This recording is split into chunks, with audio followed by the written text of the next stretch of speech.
Folks, Black Star Network is here. Hold no punches. I'm real revolutionary right now. Black power. Support this man, Black media. He makes sure that our stories are told. Thank you for being the voice of Black America, Roland. Stay black. I love y'all. All momentum we have now, we have to keep this going. The video looks phenomenal. See, this difference between Black Star Network and Black-owned media and something like CNN. You can't be Black-owned media and be scared. It's time to be smart. Bring your eyeballs home. You dig?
Today is Monday, July 25th, 2022. Coming up on Roland Martin Unfiltered, streaming live on the Black Star Network. We are live at the Jackie Robinson Foundation, folks.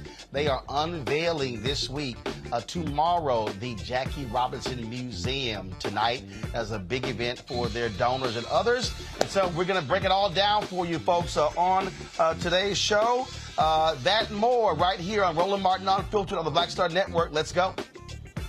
He's got it. Whatever the biz, he's on it. Whatever it is, he's got the scoop, the fact, the find. And when it breaks, he's right on time and it's rolling. Best believe he's knowing. Putting it down from sports to news to politics. With entertainment just for kicks, he's rolling. It's on go, roll, roll, y'all. It's Roland Martin.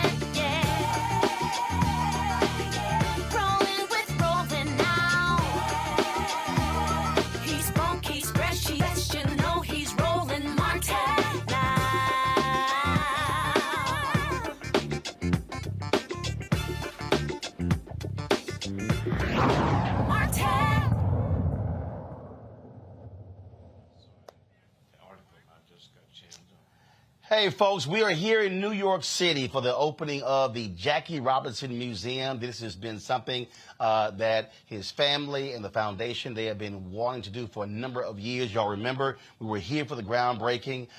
We covered that when I was on TV1. COVID hit. It got delayed. But this week, they are opening the museum. It is a fantastic space. Tonight, they have a sneak preview for their donors and board members and invited guests.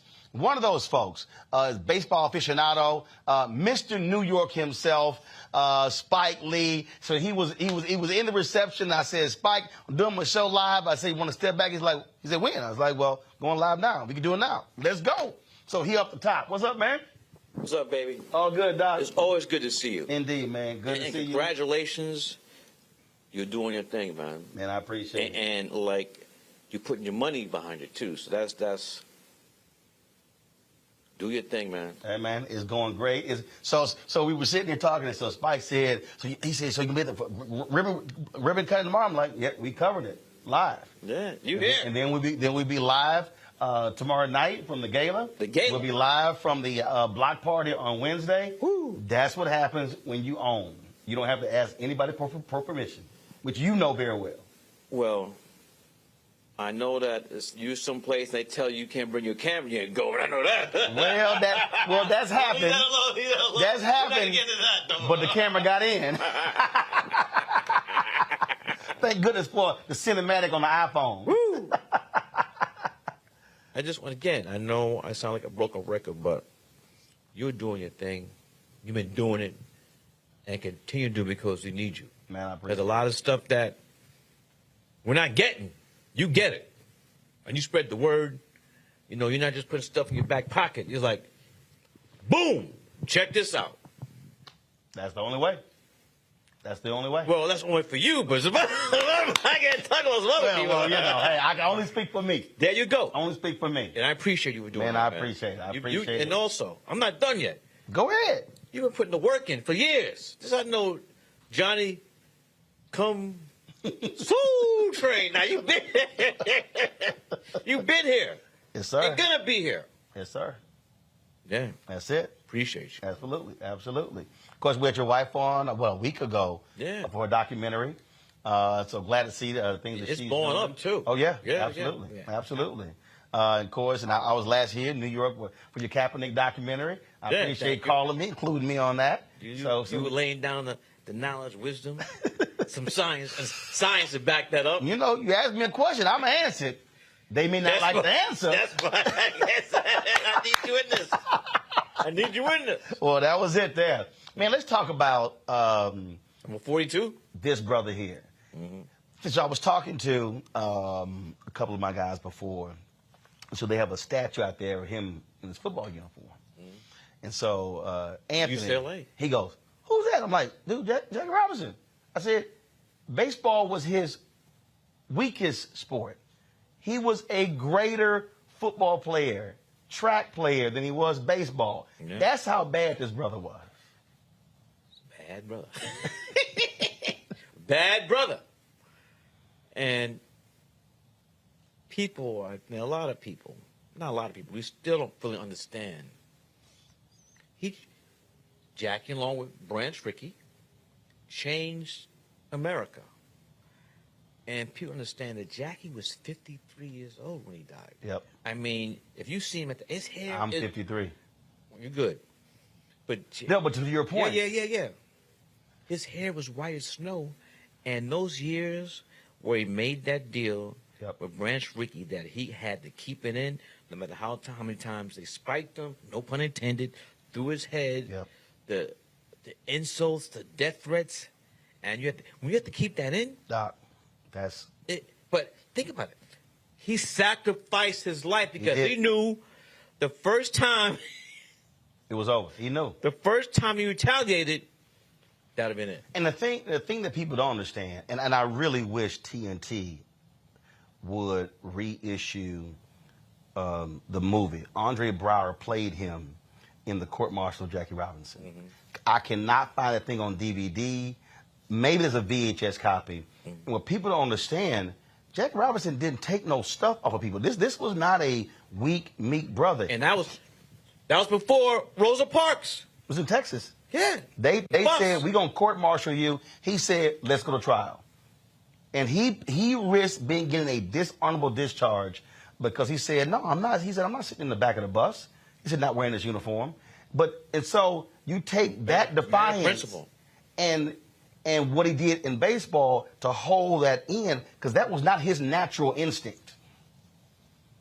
I read that Rachel said that when Jackie would come home, to blow off steam, he'd get a bucket of golf balls. They were white. And just whack. The biggest thing he can get. But he sacrificed. He was 53. I'm 65. 53. Diabetes. You're 53. I'm 65. Yeah, diabetes racked his body. All of that.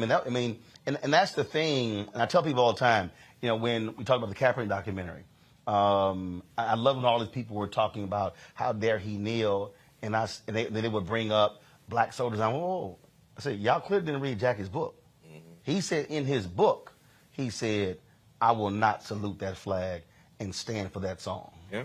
Because of what he had to endure. And this was what was amazing, why his book was called Never Had It Made. He said, because if there is one black person who is not free, none of us are free. Yep, he was a saint.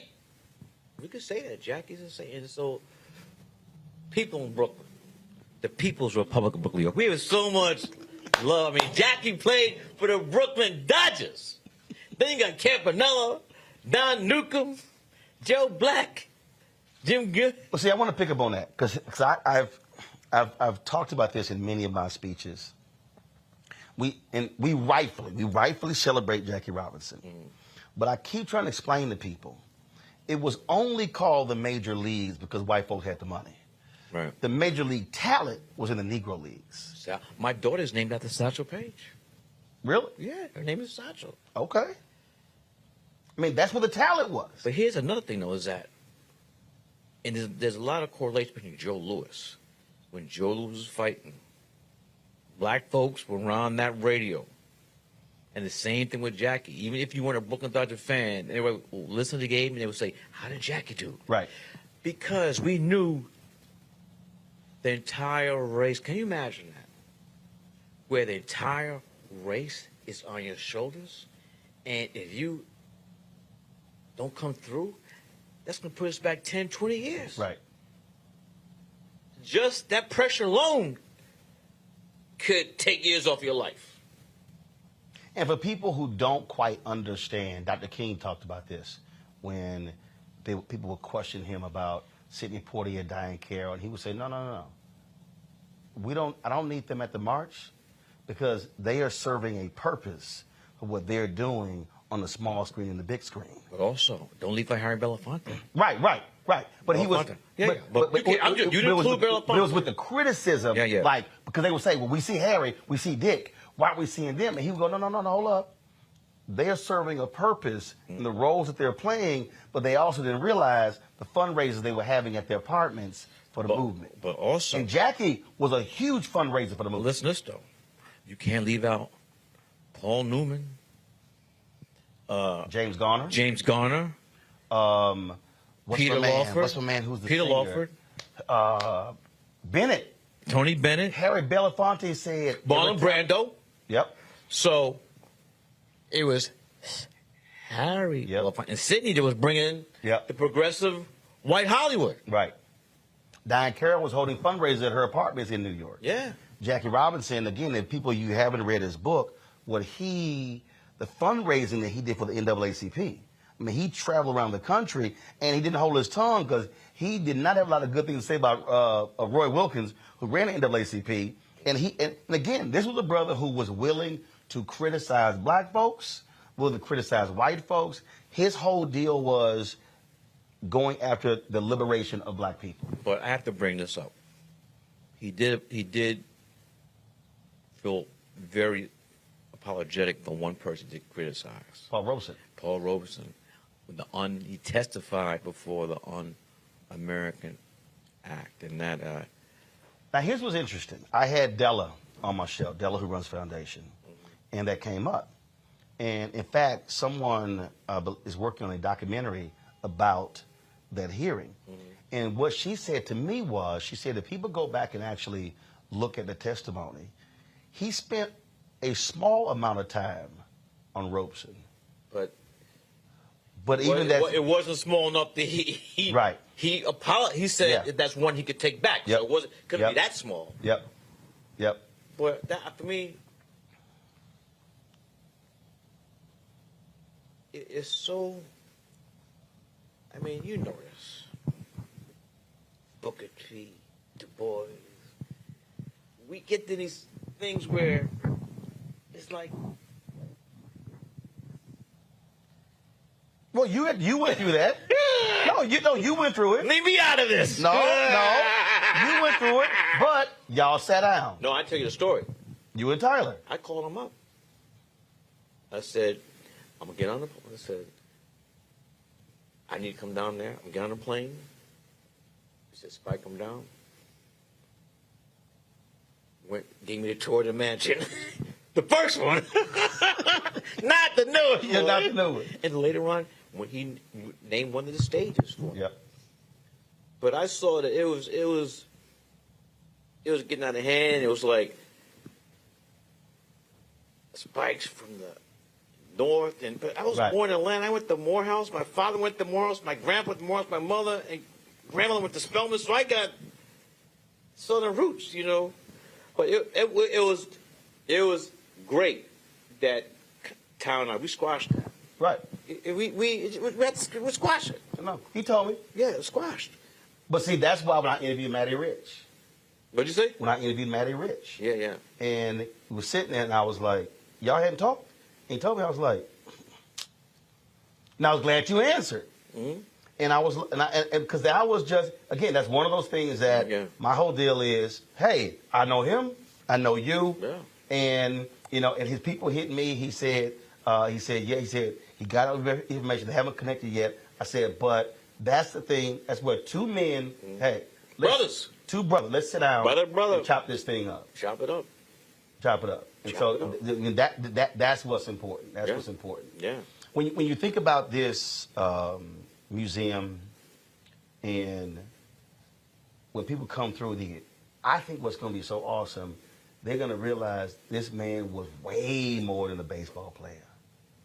Chock full of nuts. See, for somebody watching, they're like, what is Spike talking about nuts? It's a coffee company. Came out of New York, and Jackie, he was thinking about, he knew he was not going to play baseball forever. And he was like a 28-year-old rookie. So he was seeing beyond. Yep. He knew it was more than. Then he got, what bank did he get involved in? In Harlem. Yeah. Black Bank. Yeah, Black Bank. So he was a visionary. I just Visionary. that's where I hope people, when we think about athletes, that we look at them not just through the prism of when they play, that there are things that they do that go way beyond that. Same thing, whether we're talking about actors, whether we're talking about, Sam Jackson isn't just an actor. Denzel isn't just an actor. I mean, there's things that they're more than that, and it forces people to learn. Where did Sam Jackson go to college? That house. He went to Morehouse. Okay, he went to Morehouse. All right. Come on, man. I know you got a rep. We're on a black thing right now, man. Come on, we're in the Jackie Robinson Museum. We're not a black thing right here. Right, but he went to UCLA. But I'm saying.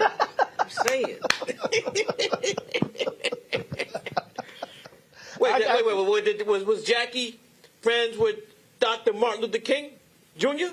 Yeah, he was. Where did he go to school? He went to Boston University. Undergrad. The house. See? For the black thing, baby.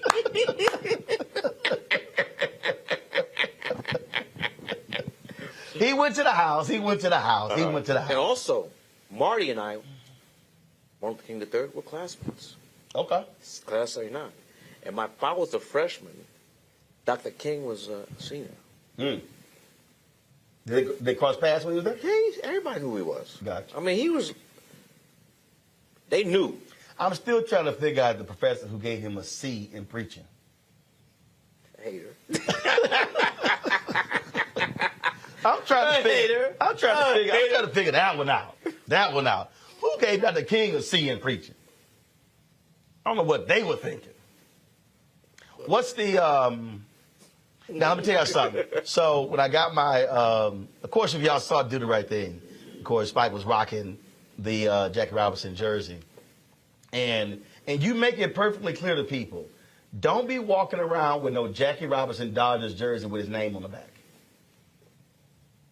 Well, he didn't have his name on the back. I know, but people gonna see this. People gonna see this movie who nothing about. So it was helping people who did not know Jackie. Right. But I knew that. I mean, I got a Jackie Robinson jersey, so I knew that. Right. Before too. Yeah, and in fact, the Houston Astros sent me. And actually, there were several people. I saw the mayor of Houston, Sylvester Turner, and he had a 42 with his name on the back. They sent me an Astros jersey. You know, obviously, all Major League Baseball, all 42s retired across all teams, and they sent me a 42 jersey. Yeah. And they put my name on it, but I won't wear it. My deal is, I told him, I said, huh? You got a frame though, right? Yeah, but I got to hang it up. Yeah, you got a frame, yeah, right? but I won't wear it. So my deal is, I'm gonna get me one, but I don't want my name on it. It's his number. Cool. And that's the thing. Yeah. And so I would hope, but and look, we've been a hardcore Astros fans, Yankees fan, hardcore. Now I'm gonna tell y'all right now, if the Astros and the Yankees face each other in the playoffs, I'm telling you right now, we gonna go to a game together. He gonna be decked in all his Yankee stuff, but I'm gonna have so much Astros blue and orange on. He gonna think I'm a Knicks fan.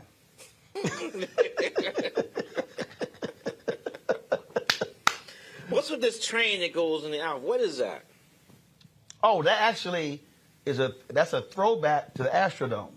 When the Houston Astrodome, eighth one in the world, when it opened, whenever they would hit a home run, the scoreboard would light up, and they had a train that was going. So that's sort of a throwback to the Astrodome. The first time, this is a good story. You got to hear. Hold that mic up. 1968, the Astrodome. My father told my mother, my late mother, Spike could stay up to watch the game. UCLA. Oh, University of Houston. Louis Alcindor, Elvin Hayes. And Alcindor, he got poked earlier, so he had to play that game with one eye. And it's the Cougars, right? Yep. They destroyed the Bruins. But they met in the semifinals. And brother Robertson from Harlem, uptown, they did a job on it. But at that time, that was like the biggest college. It's still regular season. It was the biggest college game ever. And I pleaded, I said, my mother said, you have to go to school in the morning. My father would come out. You said, Jim, G-E-M, Jim. He's watching game with me. I was tired in the morning at school, but I'm glad he let me. I remember that game, 68. 68. I was 11 years old. So that had to be, was that a fall game? Was that? So if that was a regular season. The regular season. That had to be like September, October, November. No, college basketball doesn't start till after like Thanksgiving. Okay, which means that I think I was probably 2 weeks old. I was born November 14, 68. You were. So I was here when the game got played. Man, let me see my phone. Let me see the actual date. Let me see the actual date of this game. It's over my phone. Let me see. I remember that game. Let me see when that game was actually played. Let's see. And it had like, see the attendance that game. That thing was 60,000 people. Well, that's what put in the mind of the NCAA when they decided to go to March Madness in stadiums. Yeah. They harken back to that.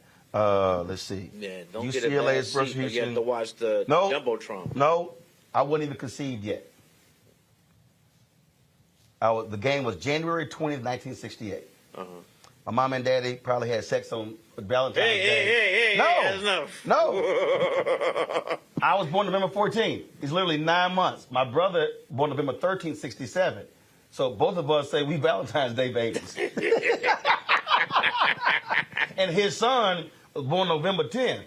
There you go. No, Chris, November 12th. So I'm like, yeah, y'all were having a little fun Valentine's Day too.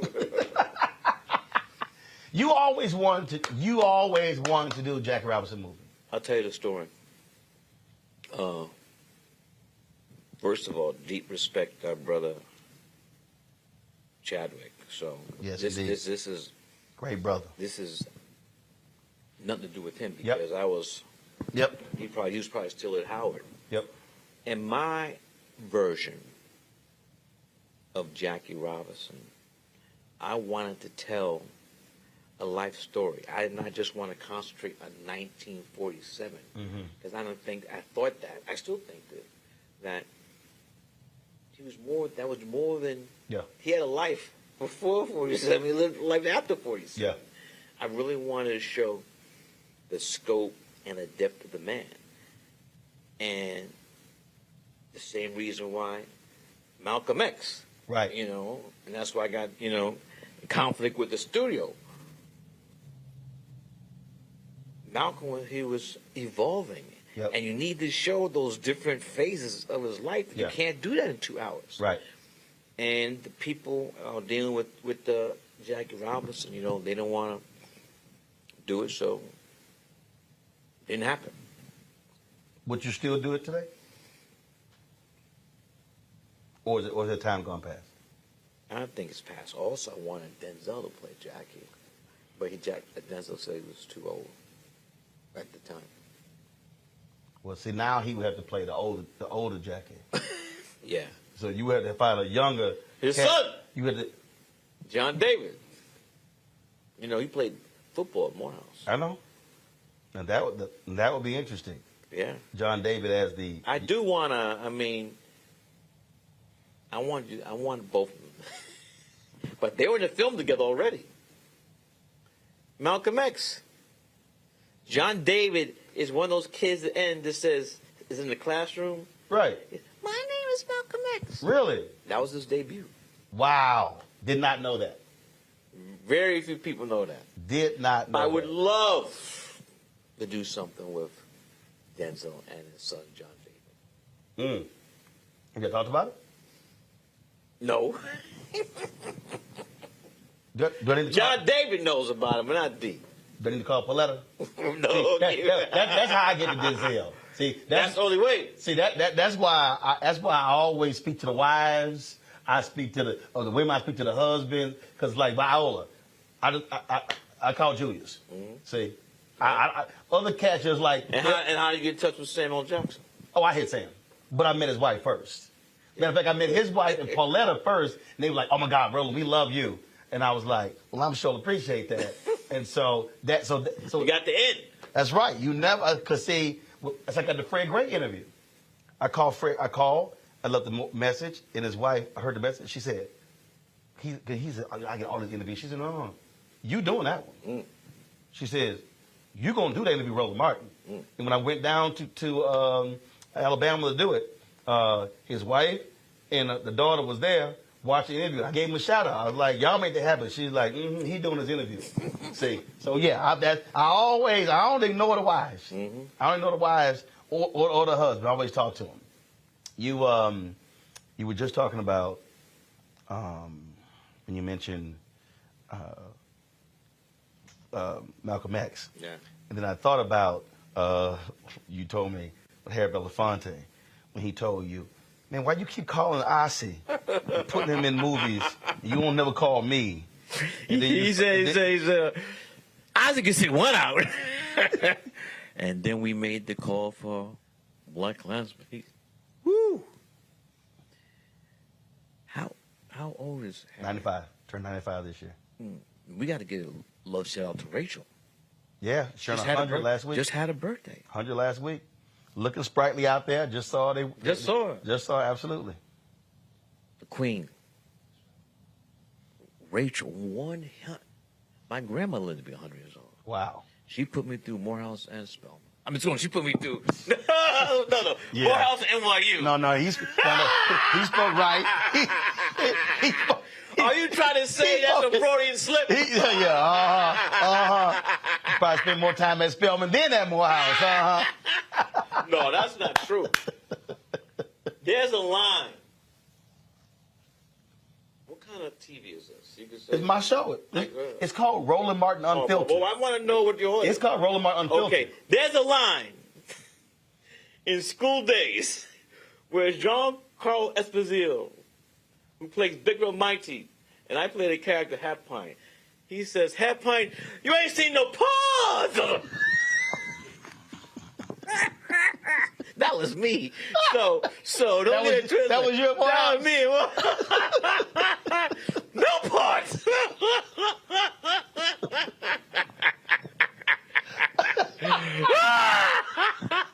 So that's when you were just Spike Lee.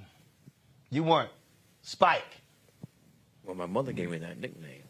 Really? Yeah. What's your actual name? Shelton Jackson Lee. Shelton Jackson Lee. Yes. But your mama called you Spike. Spike. Where'd it come from? Why? She said I was a tough baby. She said you were a spike in my womb. But those are really some of the best 4 years of my life.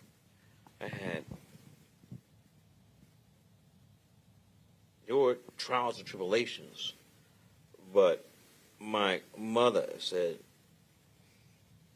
I'm giving Morehouse my baby, and I'm gonna get back a Morehouse man. Send the baby, came back a man. Yes. And you've been running ever since. Well, I've been blessed, but it's a lot of hard work. Oh yeah. But just blessed, and gotta keep going. Gotta keep it going. You know, that's what we do. You know, the thing that I'm not getting in trouble for that thing, right? No, absolutely not. Absolutely not. Well, the crew, they wanted to laugh. Was that funny? Boy, everybody who saw School Days, we all know it's funny. We all know it's funny. We all know it's funny. Absolutely. Oh, first of all, I see the night. Okay, let me explain something, y'all. So I sit down for the interview for the cabinet, and the first thing this guy goes, "Where your Jordans?" I said, "Man, I ain't never owned no Jordans." He's like, "Oh, I gotta see you some Jordans." I was like, "Look, I got you 10 and a half." All right. I said, "I got sent these shoes, and I wear them." I said, The Texas A&M football team gave me some. They had Adidas. They gave them to me. I wear them. Give me your address. I said a black. I'll send it to you. We've had some black-owned athletic shoe companies on the show. They sent it to me. I wear them. I was like, hey, Mike ain't sent me none. I said, I wear the shoes for free. No, don't take that. Put that on me. Don't put that on money. No. I know. No, because when you asked me that, I was like, hey, Mike ain't sent me no. I said, Nike ain't sent me no shoes. But I did win a pair of the initial Air Jordan golf shoes years ago. Mm-hmm. So I do have the Air Jordan golf shoes. Mm-hmm. Golf shoes. You ever had Mike on your show? I have not. Would love to do it. You reach out to him? I last saw him at the F1 race in Miami. No. We've never exchanged them. Now, he knows who I am. We've spoken everything. Mm-hmm. But I would love to sit down and have a conversation with him. Would love to. Love to. Now, I know Fred Whitfield was on his team. Now, how's your golf game? Well, I played yesterday, and my man Wendell Hass's Original T Golf Classic. Yeah. So we had team, shot 1 under, but handicap 6.5. Can you hang with money on the golf? Mike is probably better than me, but he played way more than me. Plays every day. That's my point. On his own golf course. Wait a minute, him and Ahmad. Yeah. Him and Ahmad. Ahmad did tell Ahmad we played in the Jeffrey Osborne Golf Classic, and Ahmad was like, he said, Ro, he said, if you play golf a little bit more, he said, you be dangerous. He said, where you swinging? He said, I said, but Ahmad, I got to work. You don't got the time. I said, Ahmad, you 72 and retired, Ahmad. I said, he's like, yeah, you're right. I said, come on, you chilling every day. You better than Barkley? I don't know. I guess that's a yes. Your swing is better than that, though, right? Ladies and gentlemen, what does that face say? That face says, I'm about to cuss Mike Lee out. That's that face. Man, please. Barkley don't want no part. No parts, huh? He don't want no parts of me. I was texting Charles the other day, but Charles don't want no part of me.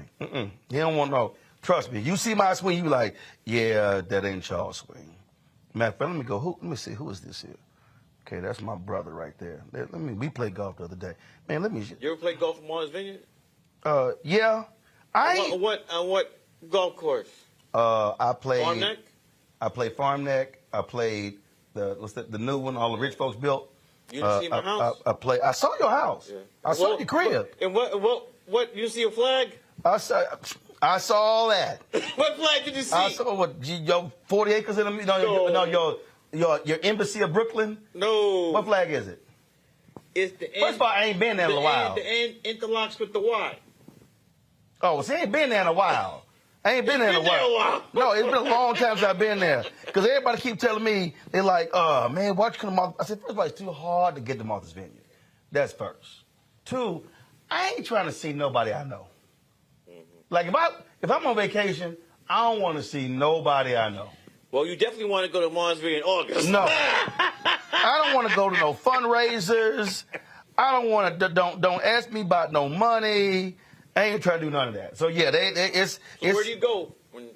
Hey, Doc, so again, just so you know, Charles Barkley wishes he had this golf swing. Oh, you left-handed, huh? Barkley wishes he had this golf swing.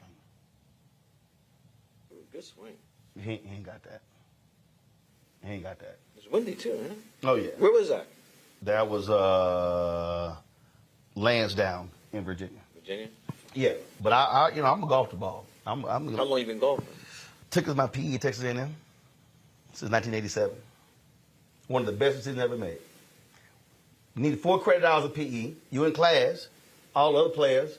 Brothers like, man, I'm gonna take basketball, give me an easy grade. I'm like, hell, I've not played basketball. So my brother was here before me. He took golf. I said, I'm gonna take golf too. One of the best decisions ever. That's how I connected with Sam. Yeah. Most cats I've connected with, it was through golf. Mm-hmm. It was through golf. Sam's good golf, right? Oh yeah, yeah. Sam golf his ball. Mm-hmm. When he stopped doing his own stuff and injuring himself, so we got a chance to play around together at his club in L.A. So who else is a good golfer? Let's see here. Man, Ray Allen's good. Oh, Ray Allen can play. Have not played Ray Allen. Steph and I text. Yeah, he can golf his ball. Uh-huh. Steph can golf his ball. How's Obama? I'll play. How's Obama's? You know, hold up. So here's the deal. I ain't never played with Obama. For 8 years, he kept saying, Roland gonna go out and play. And I'm like, bruh, 8 years. You don't want to go to Martha's Vineyard? No, he was playing at Andrews Air Force Base. I was like, bruh, what's up? He called everybody else, and he left-handed. I'm like, what's the deal? What's the deal, B.O.? What'd you say about him? Huh? Well, you know. You forgot about that. No, I ain't forget. Why you say what's up then? I ain't forget. You know what's up. You know what's up. No. But that's also the role I played to get him get elected. Here's what I tell everybody. This has literally been my journalistic philosophy. This is a game plan. If you do good, I'll talk about you. If you do bad, I'll talk about you. At the end of the day, I'm gonna talk about you. My role is not to be your cheerleader. My role is to speak truth for black people. And where I critiqued him, I went hard. And that's the deal. And so you ever hear from him after that? I mean, when he was in the White House, you know, they would invite me, you know, when he would do the anchor meetings and stuff like that. And I ain't never get invited to the birthday party and stuff like that. But that's fine. Because, see, my whole deal is... You get the invite to the thing in Martha's Vineyard? Oh, no, hell no. Why not? I ain't get none of that. Come on now. I ain't get none of that. No, and I do. I really think it's because I am going to do what I do. And so, here's the piece. If that means I don't get invited to stuff like that, I'm good. The role that I play as a journalist and speaking truth for Black America, it has to be said.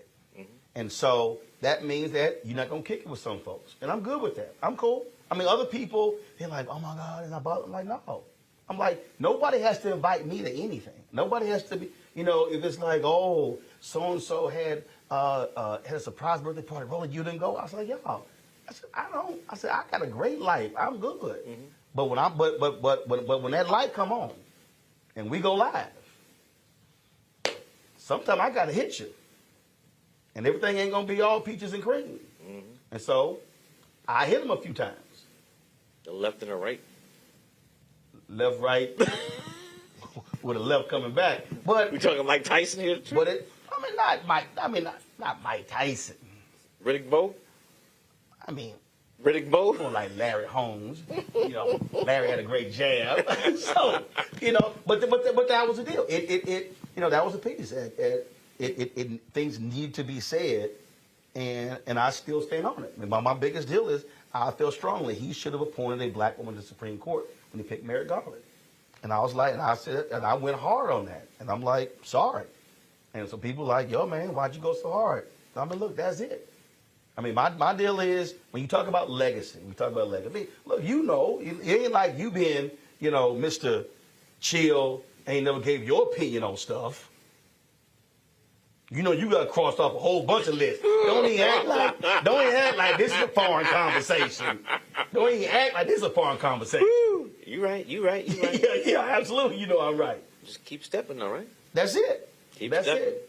And when you know that you're walking in truth, when you know it's not personal, it's not petty, it's not envy, it's not jealousy, and you speaking truth, and some folks, they disagree, we cool. We can disagree. I'm good with that. Yeah. But I'm a swing. Like, always. The defenses? Always. Aaron Judge? No. No. You fell into that one. No, I didn't. Who's leading Major League home runs? No, I didn't. Josh Gibson. But I'm going to swing like Altuve. You ain't going to see it coming. Yeah. When he got them things... I'm gonna say it like... Yeah, we got the thing over here with the buzz. Why stop the guy trying to tear his jersey off? I don't know why Spike going there, because, you know... You brought it up! We could talk about y'all letter. What letter? Oh, the letter Major League Baseball sent y'all. That y'all went to court to keep from going public. They became public. I never heard about this. Okay, shall we go to... shall we go to Google to discuss? We're going to commercial. We're going to commercial. Spike got to get back to the reception now. See? Ladies and gentlemen, it's time for a break. With that, baby, always good to see you, man. I appreciate it, man. Thank you, man. I appreciate it. Thank you. We are going to a break. Roland Martin Unfiltered. live from the Jackie Robinson Foundation for the Oakland Jackie Robinson Museum. You're on the Black Star Network. Back in a moment. On the next Get Wealthy with me, Deborah Owens, America's Wealth Coach, you see the headlines. All frightening, right? Interest rates are going up. The recession is on the way. The stock market is up and down. But you know what they say. Scared money, don't make money.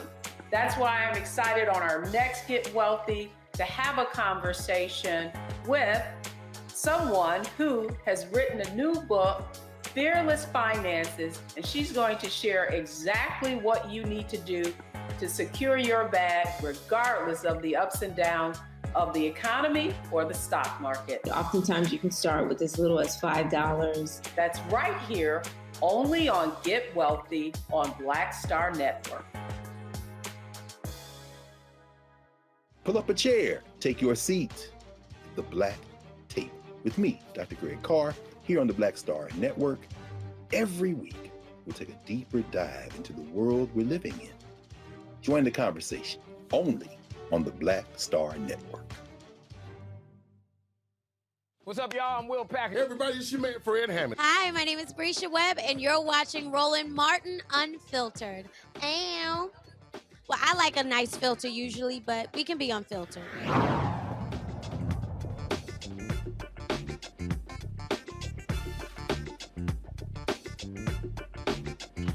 All right.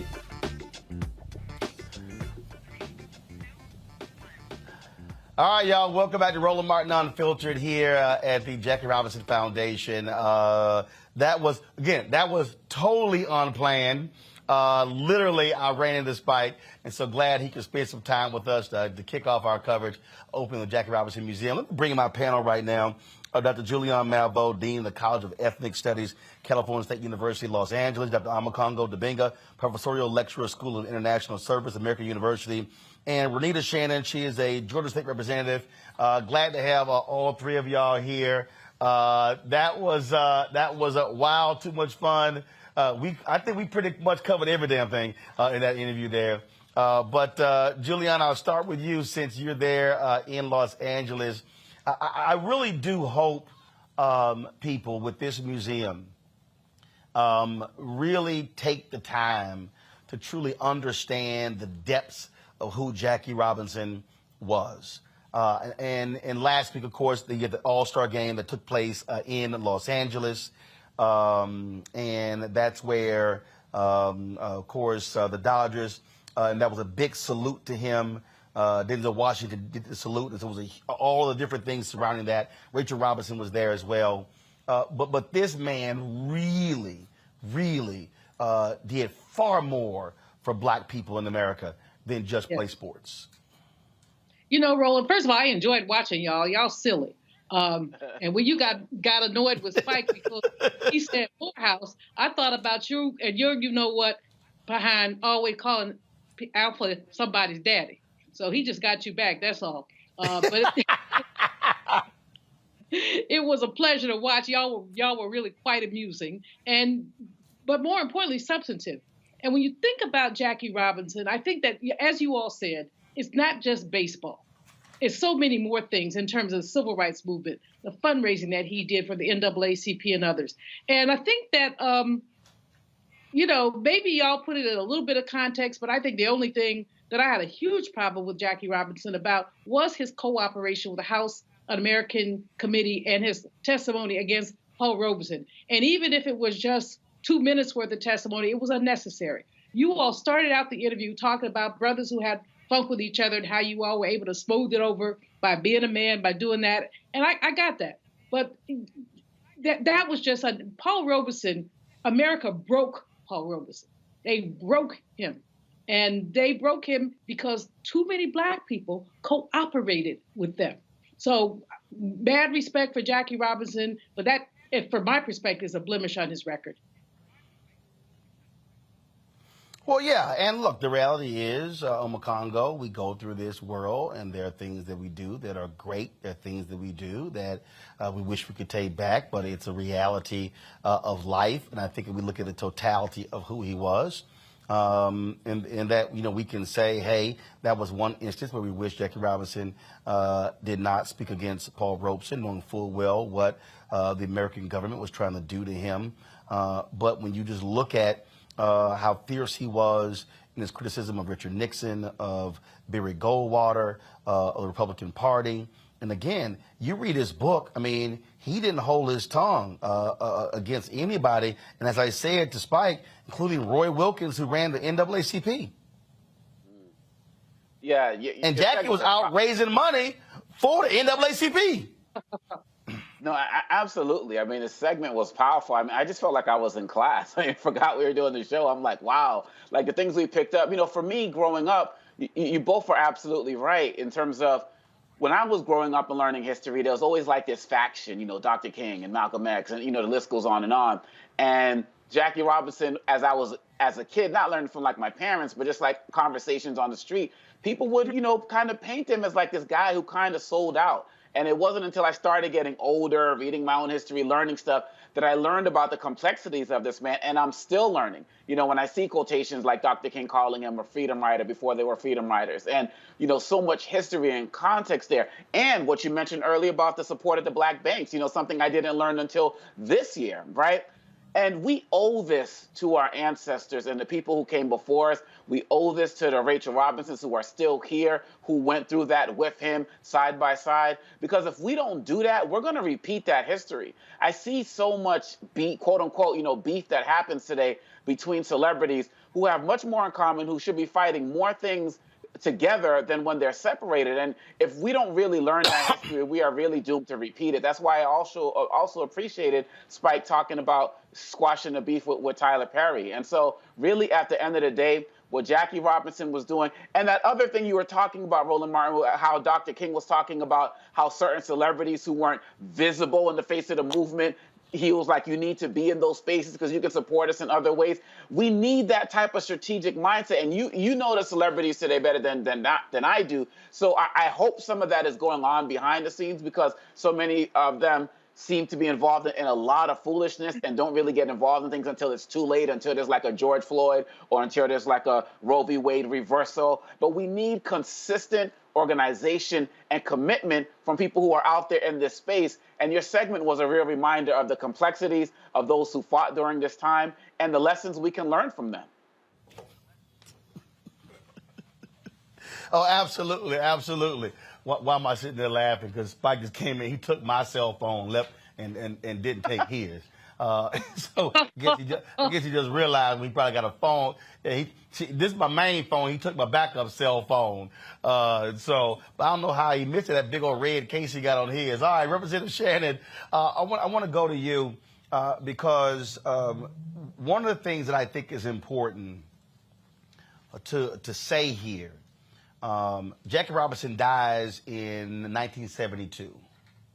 So we're talking about 50 years of work by his wife to keep that legacy going. The reality is this: Jackie Robinson Day, retiring the number 42 jersey, all of these things that have happened doesn't happen unless Rachel Robinson is a driving force. So in many ways, if you look at the legacy of today of the Reverend Dr. Martin Luther King Jr., we don't have that without Coretta Scott King.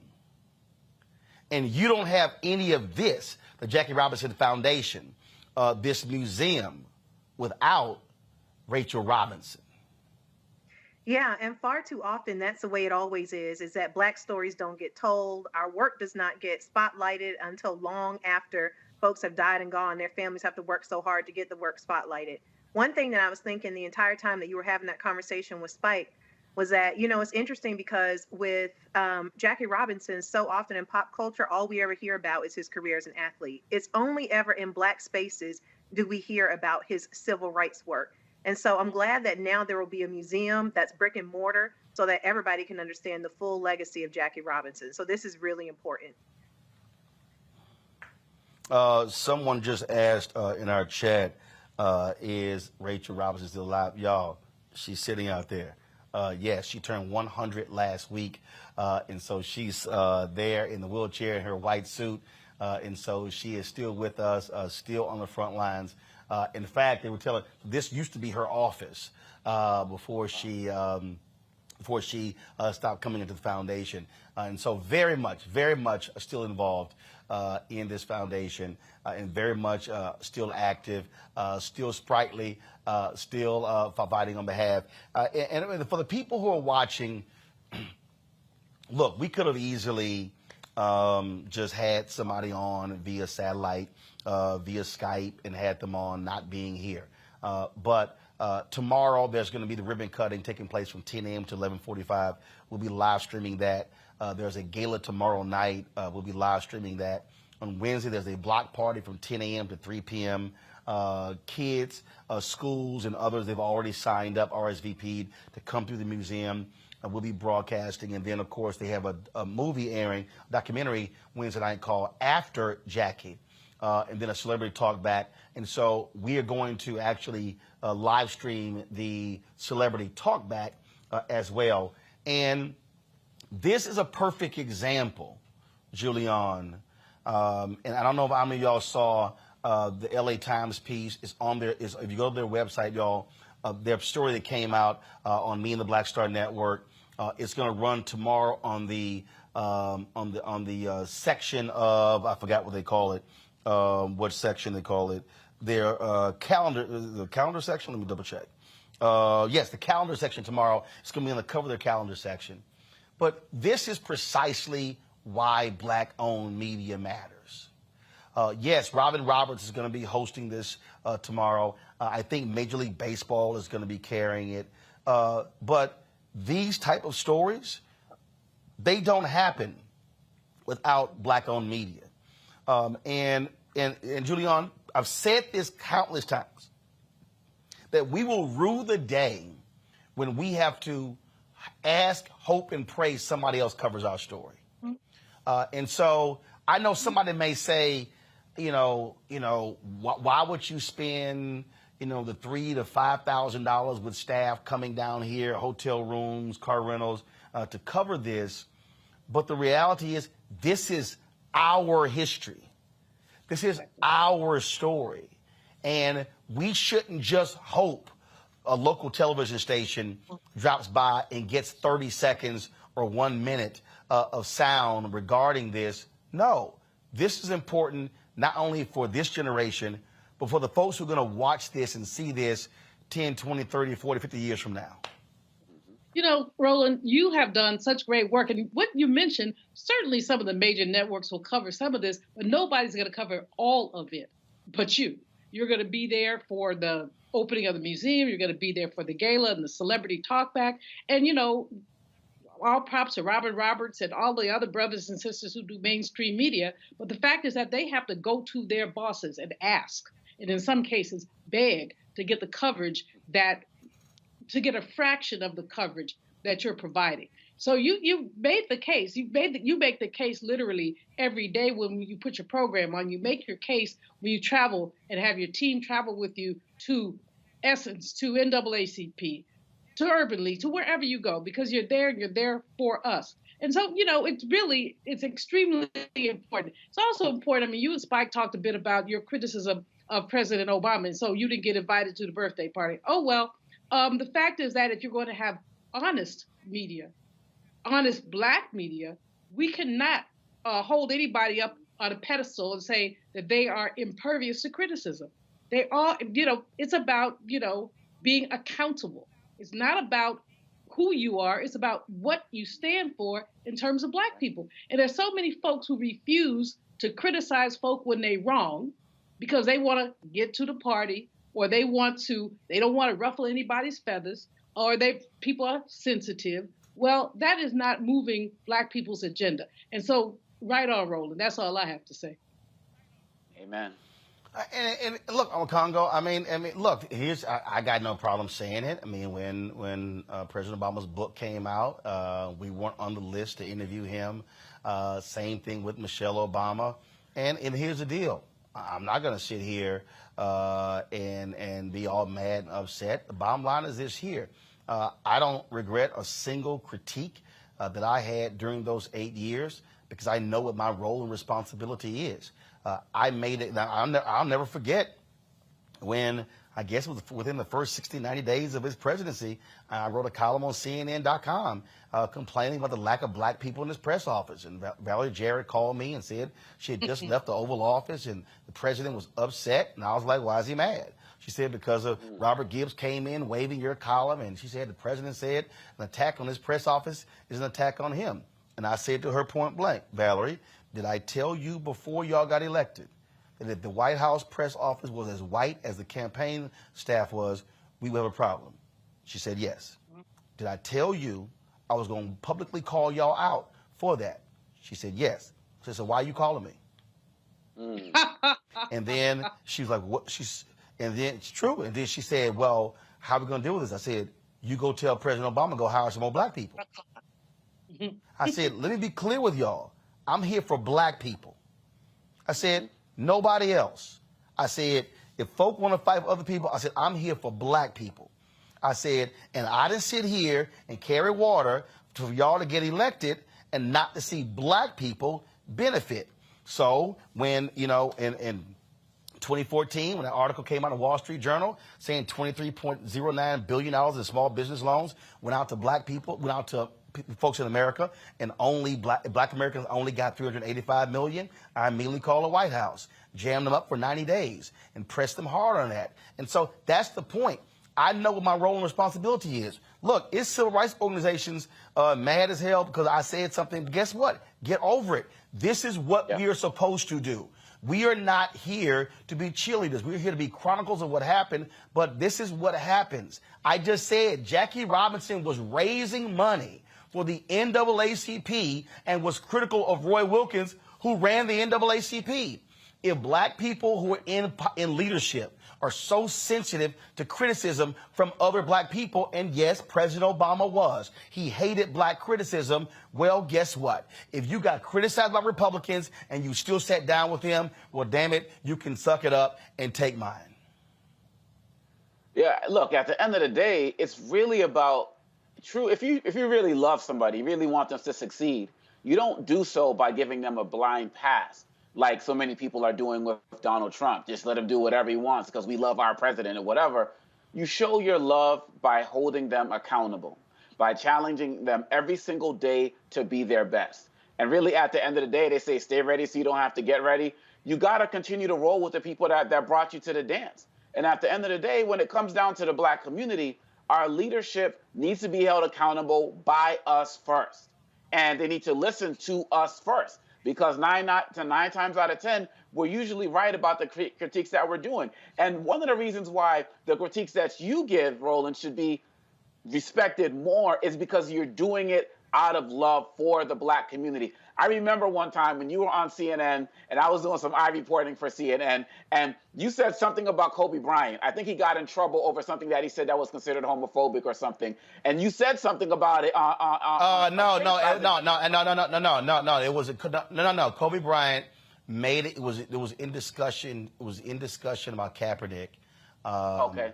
And I think Jim Brown as well. And Kobe made some comments, and in an article in GQ, I lit him up. And I remember I was in Boston about to get on a plane. And, that's where I was going. That's where I was going. Because I saw you in the airport and your phone rang and you said, hold on, it's Kobe Bryant. And then y'all went into a corner and y'all were going at it like right before you got on the plane.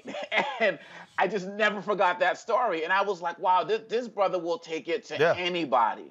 And the respect was already there. Look, I critiqued Oprah when I ran Chicago Defender, and I was in Chicago. But that's what we are supposed to do. I just think, Representative Shannon, what is required of black leadership is, hey, folk will give you a fair shot. As long as someone is fair, as long as they're not petty, as long as they are not trying to shade you and being personal, but as long as they understand that this is about the benefit of our people, that's what it boils down to. And that's why when I read Jackie Robinson's book, I Never Had It Made, I so appreciated it because he was so brutally honest And folks, it was in his words, and the book, he finished it before he died. And it was published after his death. Yeah, so it's a few things. As an elected official, I understand folks feeling like they're getting it from all sides, what you mentioned before about President Obama. But the thing is that they should be grateful for any information that comes from you, Roland, because your show and your commentary really reflects what Black folks are thinking and feeling on the ground. So in my mind, that is a cheat sheet. If you have gotten so busy working that you don't have time to understand what's going on the ground, they should be thankful to get that from you. And like another panelist said, there's just too much of folks forgetting where, who brought them to the dance. They get where they want to go and then they forget who got them there. And I know that as a, as a Black elected official, we know who makes our campaigns. We know who shows up and shows out for us. And it just can't be that once a person is elected, then they don't have time to hear, what folks need and criticisms if need be. So I think it's a help. Hey, it was what we do. Folks, got to go to a break. We come back. We're going to talk to a young man who saved several lives by jumping into the waters as folks were drowning. It is an unbelievable story, and he will join us next right here on Roland Martin Unfiltered on the Black Star Network, broadcasting live from the Jackie Robinson Foundation, where they are opening tomorrow the Jackie Robinson Museum right here in New York City. We'll be right back.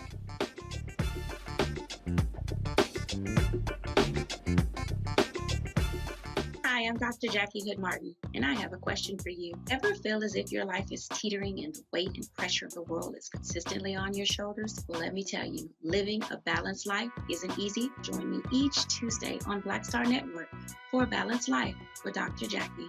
We'll laugh together, cry together, pull ourselves together, and cheer each other on. So join me for new shows each Tuesday on Black Star Network, A Balanced Life with Dr. Jackie.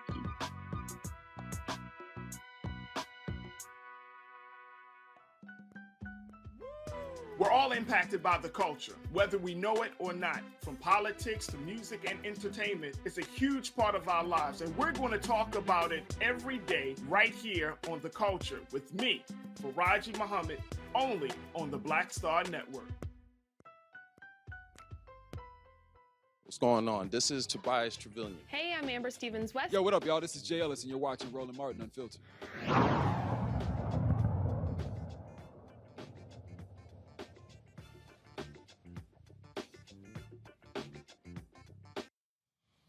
All right, folks, welcome back to Roland Martin Unfiltered. So how many of you saw this story that came out of Mississippi? And that is these folks actually had gone into the waters there, and then all of a sudden they were, having issues.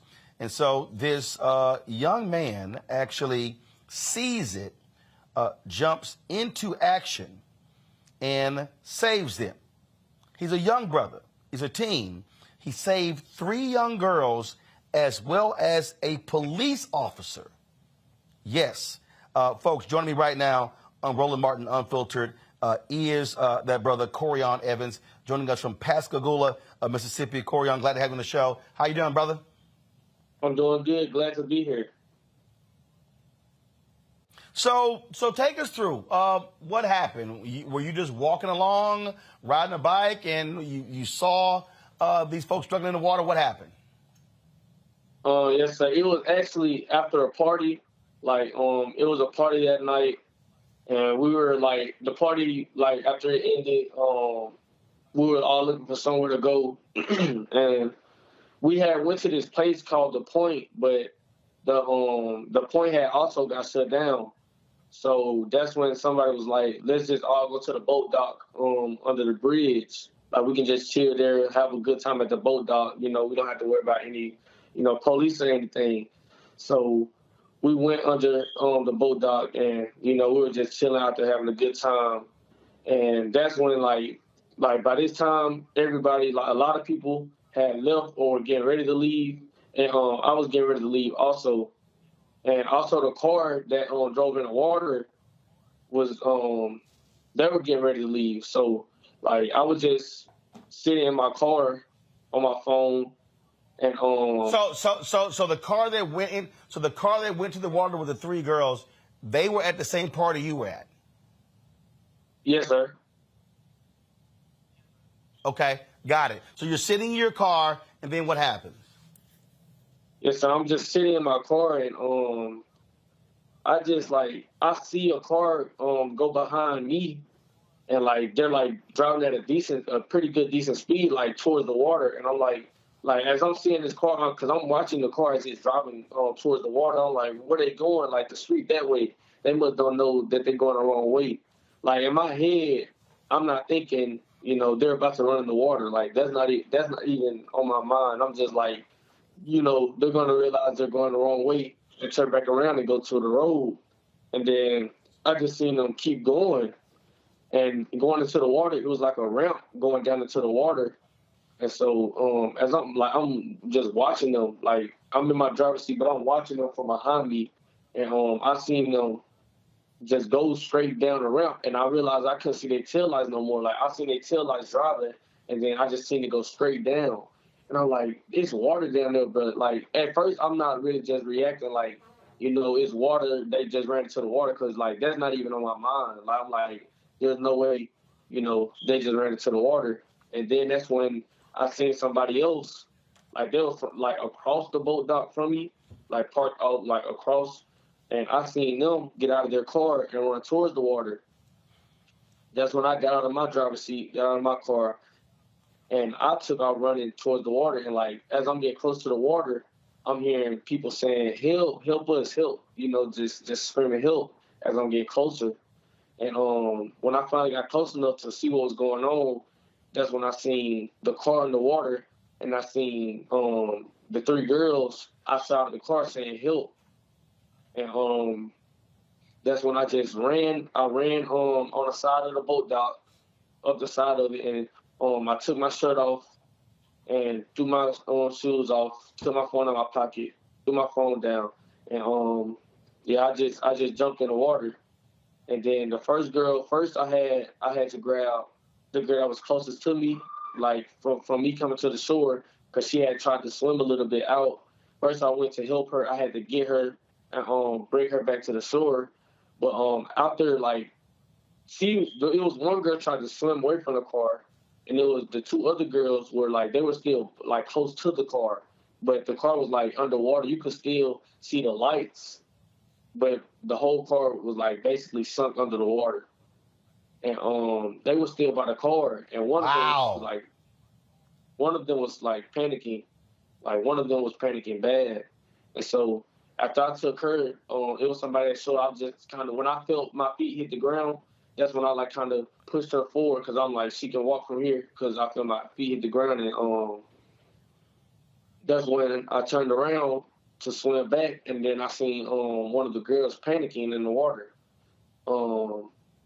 But like I said, some of the car, like the top of it and the front, like kind of the front windshield was still above the water a little bit. And so I went and got her, and I'm swimming her to the car. I'm like, come on, let's go to the car, come on. So we get to the car, I'll get them on top of the car. I'm telling them, catch your breath, calm down, catch your breath. Y'all need to catch our breath. Y'all been swallowing water. And so we're just sitting on top of the car, and that's when the officer arrived. That's when Officer Mercer arrived. And he got out of his car, he ran over there, and he got in the water, and he like swam to us on the car, and he's just telling her, hey, you're gonna be okay, you're gonna be safe with me. I'm gonna get you back to the shore. Like he's telling her she's gonna be okay. And she got like directly on his back, which wasn't really the right thing to do, because when somebody is on like directly on your back and you're trying to swim, you're not gonna be able to swim. You're just gonna they're gonna take you under, because you can't even you're not as flexible as you would be if you're just swimming. So when she got on his back, when they left the car and tried to swim back to shore, she started taking the officer under. Like he was going underwater, trying to come back up. He was saying, I can't. Like he kept saying, I can't. But he was still trying to swim. And when I seen that, that's when I got off the car, and I had to go and help her and the officer. Like I was behind them, trying to keep them above water, and also push them forward at the same time while keeping them above water. And as we got closer to the shore, I mainly started focusing on the girl because she couldn't swim and she was still panicking. Like my main focus wasn't getting the officer back to shore at this point.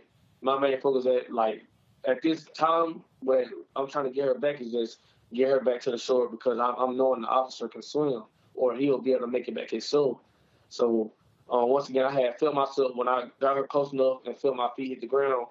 I pushed her to somebody, gave her to somebody at the shore, and when I turned around, I seen the police officer he's really in the water drowning, he's going underwater drowning. He can't swim. He swallowed a lot of water. His body was exhausted, and he just couldn't swim anymore. So that's when I had to leave again, and I had to go and grab the officer and pull him back into the shore. And I pulled him back in to the shore, and I gave him to somebody. And the last girl on top of the car, she was the one that she knew how to keep herself above water, and she also knew how to doggy paddle a little bit, but she couldn't swim. But luckily, she knew how to keep herself above the water, keep herself from going under. So she was kind of trying to doggy paddle back to the shore, and I went out there and I just basically sped it up. I just helped her get back to the shore in a faster amount of time. But yeah, man, the officer, he was most definitely the closest to drowning. When I got her back to the shore, and he got back, he could barely stand up. He was throwing up a lot. Yeah, it was crazy. Wow, that is an unbelievable story right there. And how long have you been swimming? I've been swimming since I was about 3 years old because my grandma always had a pool in her backyard. Man, that is an incredible story. You are indeed a real life superhero for that. What has your life been like since this happened? Yeah, after it happened, and just my local city news posted it, the next 2 or 3 days, news channels from all across the nation was posting me. Good Morning America, the Washington Post. When I seen all of those posting me, that was kind of just unbelievable because those are shows, and I mean Good Morning America is a show I used to, see my mom watching in the morning. Washington Post, CNN, not CNN, NBC, those are all things I have seen on TV. So just seeing me on TV and seeing them post and telling me, sending me messages, yeah, my life has been crazy. And everywhere I go in public, people are in my city, people are asking me, are you the hero? Are you the one who saved them girls? Everywhere I go. So that's what my life been like everywhere. Well, that is absolutely amazing, brother. We are glad that you were there to do what you did. And certainly, I'm sure those 3 girls and that police officer are thankful that you've been swimming since you were 3 years old. Yes, sir. Thank you so very much for joining us, Corian. I'm quite sure, first of all, are you part of your school swim team? No, sir, I'm not. Well, look, I'm sure maybe there's some future in you in aquatics. And so, again, congratulations. Thank you very much for being a real-life superhero, and good luck in your future, young brother. Yes, sir. Thank you. God bless. I appreciate it. Representative Shannon, I'm going to go to you. Look, the value of teaching our folks the importance of swimming, you see it right there. If he wasn't able to swim, that could be 4 dead folks, those 3 girls and that police officer. Absolutely. And, not just able to swim, but able to swim well, because for how he recognized that folks were drowning because they were panicking. And, that was just really amazing. And I'm glad he told his story here because you can't get all of the detail that he gave us just from reading the article. So that was amazing to hear firsthand. Makongo? Yeah, man, it's it's kind of emotional, for sure. As a kid myself, You know, I had a situation where I almost drowned. You know, my sister saved me. My youngest, who's 7, you know, my son, you know, almost had an incident a couple of weeks ago. And, you know, we're in the practice, you know, he's learning to swim as well, you know what I mean? And so, you know, seeing that, to be quite honest, it was a lot, you know, to take in. I'm so grateful at the same time to see this hero. And to be quite honest, there's a deeper layer to this because of the history of Black people and swimming in this country not being allowed in pools, entire neighborhoods shutting down so that pools wouldn't integrate, and all of that other type of history that we were denied. And so that the fact that this young brother was able to do that since 3 because of his grandmother, it clearly benefited an entire community of people whose family members are alive again, today because of them. And then, of course, just I don't even know if these kids were Black or if the cop was Black or white or whatever, but, you know, just as it relates to Black, you know, and police relations, it's a positive story, because outside of these tributes that is being praised, how would these officers treat this brother on the streets? You know, so there's so many beautiful lessons that we can take from the story of this hero. And I'm just glad that you had him on to really go deeper into his story, man. It means a lot to all of us. Julian. You know, you see a young man like that, you can't feel anything but pride. As you say, the whole issue of swimming with Black people is really important, but he learned how to swim in his grandma's pool. But more than that, he extended himself. He had to be in really great shape to basically save 4 people. And again, like Omakonga, we don't know what the race of these people was, but what we know is that his humanity basically came out.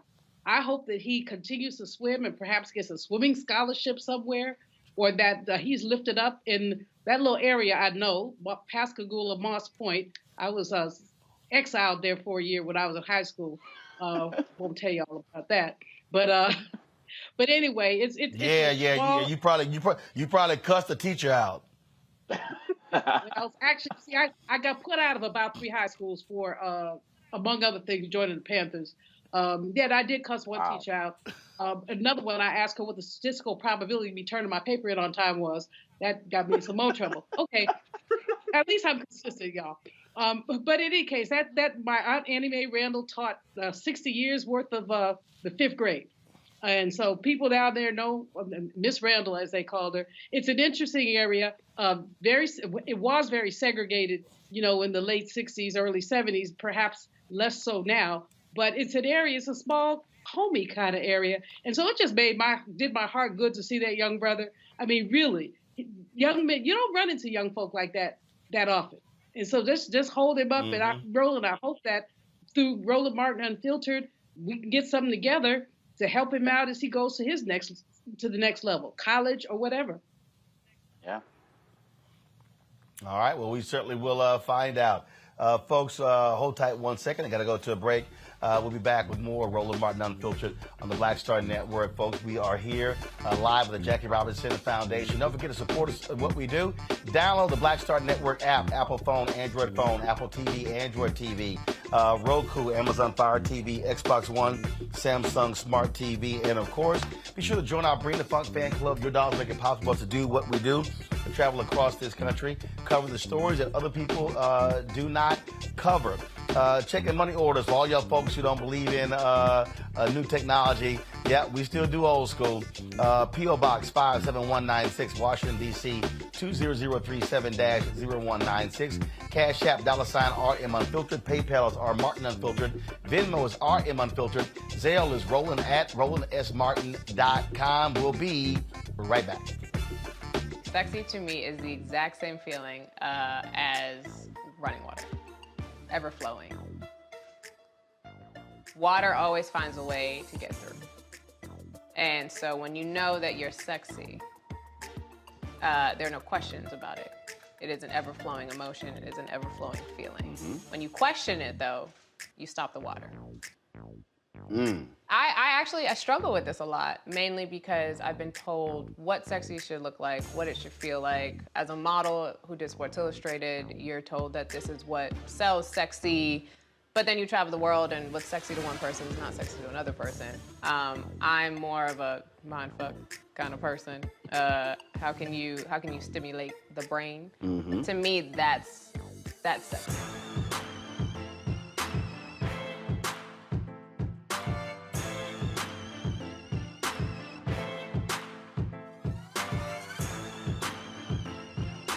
Pull up a chair, take your seat.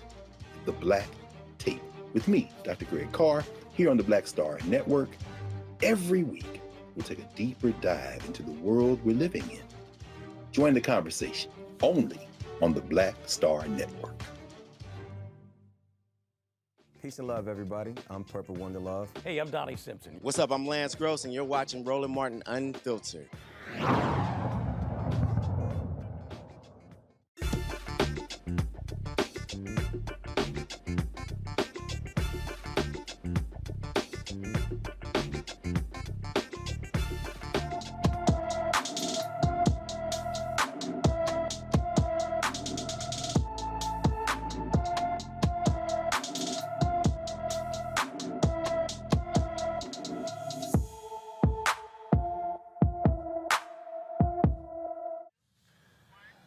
Paris Godby has been missing from Memphis, Tennessee since March 2nd. The 16-year-old is 5 feet 6 inches tall, weighs 175 pounds, with black hair and brown eyes. Anyone with information about Paris Godby should call the Memphis, Tennessee Police Department at 901-545-2677, 901-545-2677. And some sad news, folks, about one of the black and missing folks we reported on last week. 20-year-old Jimmy J. Lee is presumed dead. A suspect has been charged with the murder of the missing University of Mississippi student. On Friday, Oxford police arrested 22-year-old Sheldon Timothy Harrington Jr. for Jimmy's murder. Police have not released the connection between the two, and they are still looking for Jimmy's body. Jimmy was last seen Friday, July 8th, near some campus apartments. His car was found the same day he went missing, about 2.5 miles off campus. Jimmy was last seen wearing a silver robe or house coat, a gold sleeping cap, and gray slippers. Anyone with information with regards to Jimmy J. Lee should call the Oxford Police Department at 662-232-2400, 662-232-2400. Folks, as I told you, we're here in New York City for the grand opening of the Jackie Robinson Museum. We covered the groundbreaking several years ago. COVID delayed things in a significant way, but now they are opening it. Tonight, there's a private reception for supporters of the foundation as well as donors. And tomorrow morning will be the ribbon cutting and the opening of the Jackie Robinson Museum. But the work of the Jackie Robinson Museum really comes out of the Jackie Robinson Foundation. And Rachel Robinson worked to create these Jackie Robinson Scholars. My next guest was one of those scholars, and she now is gone from that to actually being in baseball. No, she doesn't play, but she is the CEO of the Los Angeles Dodgers Foundation, Nicole Whiteman. How you doing? I'm doing great, Roland. Thank you so much for having me on. So let's talk about that. I've addressed the scholars in the past, but for the folks who don't know about the Jackie Robinson Scholars, tell them about it. Yeah, so the Jackie Robinson Foundation was founded by my hero, Rachel Robinson, to perpetuate the legacy of her husband, Jackie, to really show people who he was as a man on the field and off the field, and to really give education, scholarships, and professional development and networking to minority students across the country who just literally had financial need and really needed that additional assistance to make it through life. And so your class, how large was the class? Oh, my goodness. We probably had about 150 scholars, very different from the larger classes today, thanks to the generous donors out there. Mm-hmm. Yes. And what did y'all do? You know what? So when I got the scholarship, it gave me the chance to go to Spelman. I tell people all the time, had I not received the Jackie Robinson scholarship, college was in question. But what tremendous opportunity came with that. I don't think that any scholarship recipient receives the scholarship understanding that is so much more than a check. It's a check. It's a New York annual summit. It's an opportunity to come and meet all the scholars from across the country, to network with your peers, but also to meet people you would never have interacted with, whether it be at the annual dinner, whether it be in conferences and panels, and as part of so many opportunities where there are corporate individuals and so much more. It's an opportunity, frankly, to just expose yourself to the things that you might not have known, the things that your family might not have taught you as you were coming up. And so it just opened my world, you know, it opened my network. And I think it still continues to do that for so many scholars today. And I'm just so proud to be an alum. So how did you go from that to being in baseball with the Dodgers Foundation? Yeah, believe it or not, my scholarship sponsor was JP Morgan Chase. I went into finance because they offered me a full-time job out of Spelman. Went into finance, did that for a little while. I went into publishing. I worked for Essence Magazine, for Black Enterprise Magazine, loved sponsorship, marketing, and advertising. And I moved to Los Angeles while working for Black Enterprise Magazine. And I met Della Britton Baeza, the president and CEO of the Jackie Robinson Foundation. And she asked me to come and work for them as they were opening up an LA office. So I joined the LA office team. I eventually became the VP Western Region Officer for the Jackie Robinson Foundation, which was my foray into philanthropy. And I always say I got this doctoral degree in nonprofit management working for the Jackie Robinson Foundation. Just a full circle of events, having been a former scholar and then working full-time for the organization and still learning and still growing and still being nurtured by the foundation and the family. And eventually, I had gone to work for some local nonprofits in LA, LA's Promise, a school reform organization, and College Summit. And I got a call one day from the Dodgers, and I was at the stadium, and they all said to me, "Why haven't you applied to be the executive director of the Dodgers Foundation?" And so I like to say I was. You're like, really? I said, I did. First of all, I said I didn't know you had a foundation, and I didn't even know that position existed. And so I learned a lot. In the next 2 weeks, I interviewed with Magic Johnson, Mark Walter, the entire ownership group of the Dodgers, and I got the job. And I like to say to this day, I was drafted by the Los Angeles Dodgers to be the CEO of the foundation. Now, were you a baseball fan before? So a sports fan for sure. Interestingly enough, I was born in Brooklyn, New York, raised here in Manhattan. I had been in LA then, maybe about 10 years thus far. So I hadn't necessarily been cheering for the Dodgers, but let me tell you, I cheer really loudly right now. That would have got to be a little bit different to be a New York native and now working for the Dodgers. So you know it has what? to be Jackie a little Robinson conflicted. makes that okay. Jackie played in Brooklyn, right? And Jackie played for the Dodgers. So I think it's a lot easier of a transition than a whole lot of other cities. Okay, that's true. In the last week, of course, the All-Star game was in Los Angeles. That was his big tribute to Jackie Robinson. Denzel Washington actually opened it up. Y'all can go to that video, please. And this is someone who is still being honored in a significant way by Major League Baseball for his accomplishments. Yeah, 75th anniversary of Jackie breaking the color barrier. This is a tremendous year to be opening up the museum. An amazing year for Rachel to be turning 100. There's a lot of amazingness happening in the spirit of Jackie's legacy, particularly this year. And at the Dodgers and with the Dodgers Foundation, we celebrate Jackie all the time. Mm-hmm. It's Jackie's team. At the end of the day, we really we carry that, you know, with a lot of pride, and we make sure that not just Jackie Robinson Day, but throughout the year, we're implementing Jackie's legacy in a lot of what we do. Talk about that in terms of the impact, because I mean, this is someone who brought a significant number of people, African Americans, to watch Major League Baseball. Frankly, African Americans were watching Negro leagues. There are those who also talk about the fact that, unfortunately, by so many Negro League players leaving, that destroyed the Negro leagues.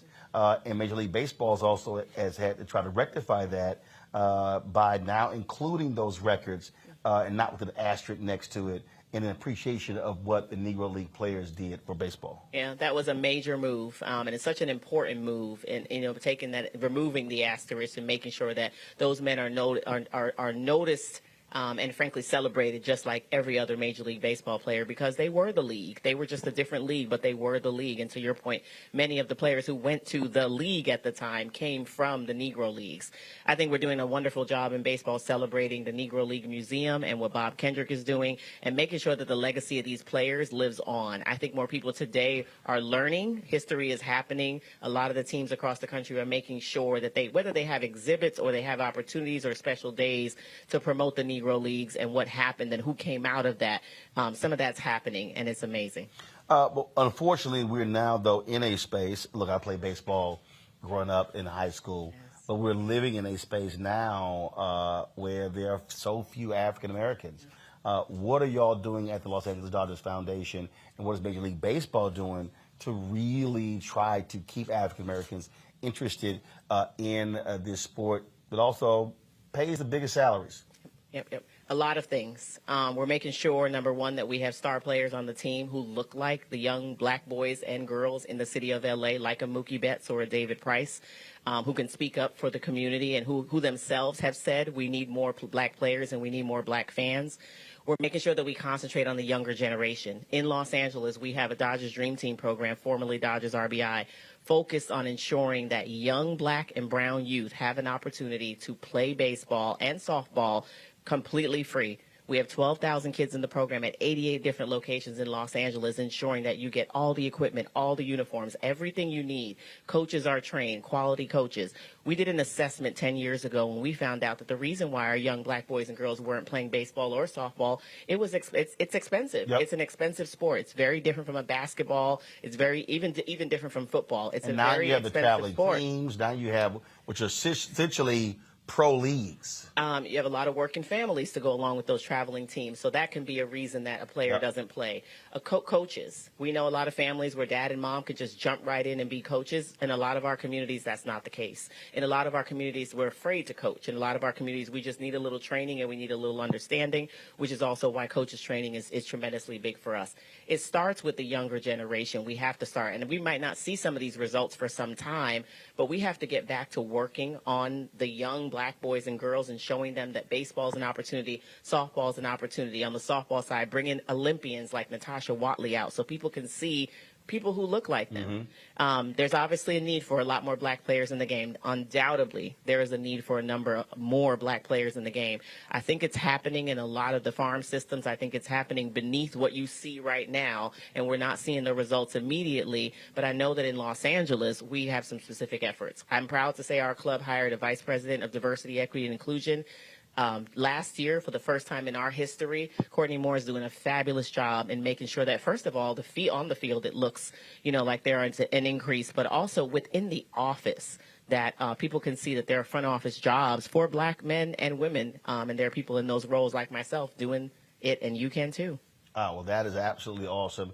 And it is always, first of all, I'm just so excited that this museum will be here for people to actually come here and learn about Jackie Robinson far beyond even his playing time with the Dodgers. Yes. He was much larger than that. Yes, so big. I mean, my biggest sort of sad moment is that it's in New York and that I will have to take a few trips to come back here, and it's not in L.A., but I can't wait to tell everybody to come and see it because it's phenomenal. And to watch Rachel Robinson at 100 years old, just a few weeks after her 100th birthday, experience the reveal of this museum is just so special. Yeah, but see what that now means, though. That means that they're going to have a traveling exhibit. Yes, traveling exhibits, virtual access. We all know about virtual with this pandemic. Yeah, we do. Absolutely. Yes. Nicole, we certainly appreciate it. Thank good luck you. with the foundation.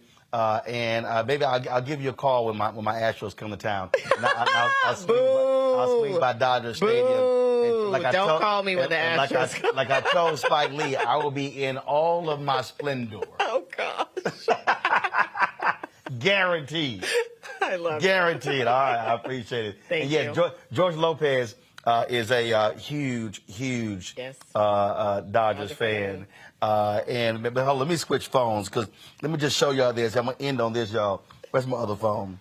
So I played in Georgia's golf tournament. Okay. And this was after the World Series.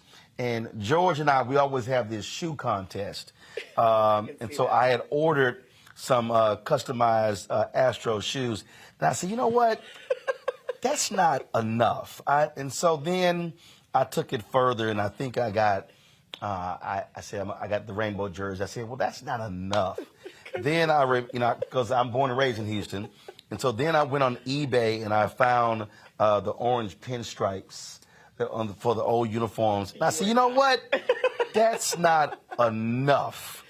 Then I saw, I got the golf bag. Then I said, you know what? That's really not enough. Then I said, let me get I saw Dwight Howard had on this. Oops, my bad. I know y'all switched to I unplugged the phone. Dwight Howard had on this. Houston had that foam hat. Yes. But you can only buy it in the stadium. So I called a brother who was one of the minority owners. I said, you just send me that hat. So y'all go show it again. So when I showed up, you'll see it here. Oh, when I showed up, goodness. I had Astros car flags on my car. And so you might see here, I had these eel boots that were cognac, which looked good with orange. Then I had this large Texas belt buckle right there, and that's how I rolled up to the tournament. We are not in LA. We are not letting you in Dodger Stadium with this. And Puig was in my group. Absolutely not. Security would probably ask you to leave. Puig was in my group, and I actually had these Titleist Pro V1s my goodness. with Houston Astros world champions on them.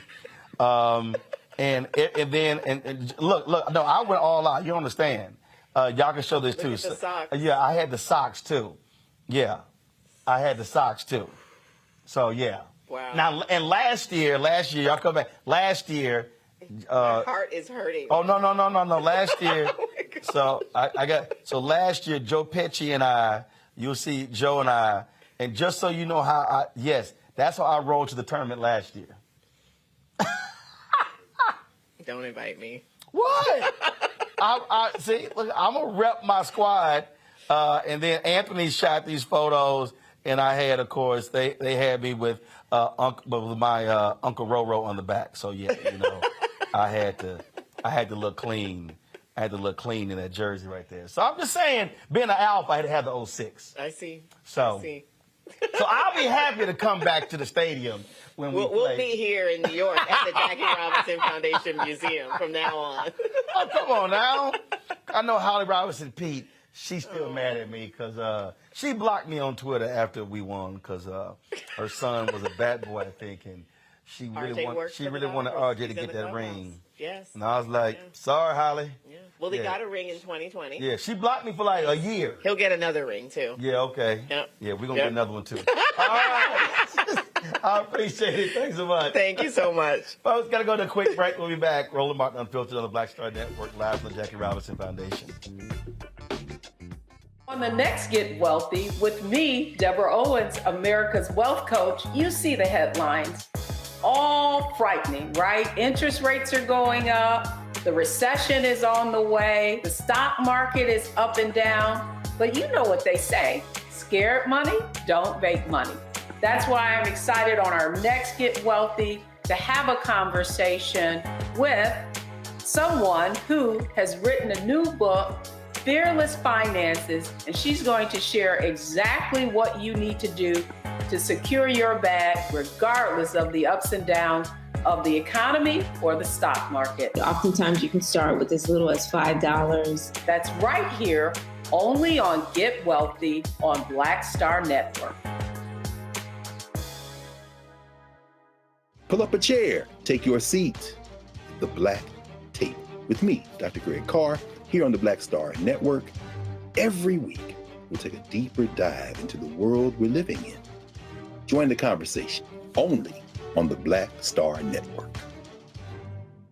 Hi, I'm Dr. Jackie Hood Martin, and I have a question for you. Ever feel as if your life is teetering and the weight and pressure of the world is consistently on your shoulders? Well, let me tell you, living a balanced life isn't easy. Join me each Tuesday on Black Star Network for A Balanced Life with Dr. Jackie.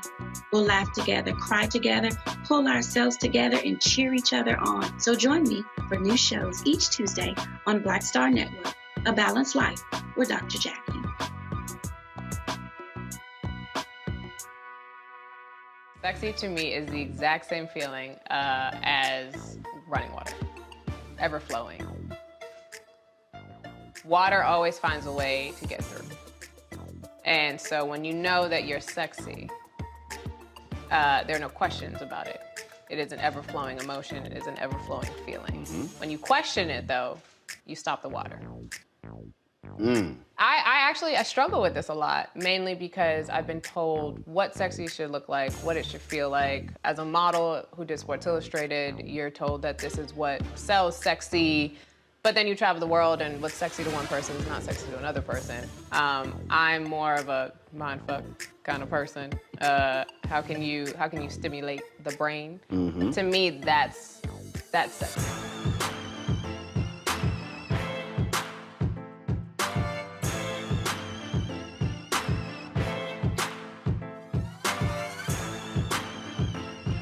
How y'all doing? It's your favorite funny girl, Amanda Seals. Hi, I'm Anthony Brown from Anthony Brown and Group Therapy. What up, I'm Lana Well, and you are watching Roland Martin Unfiltered.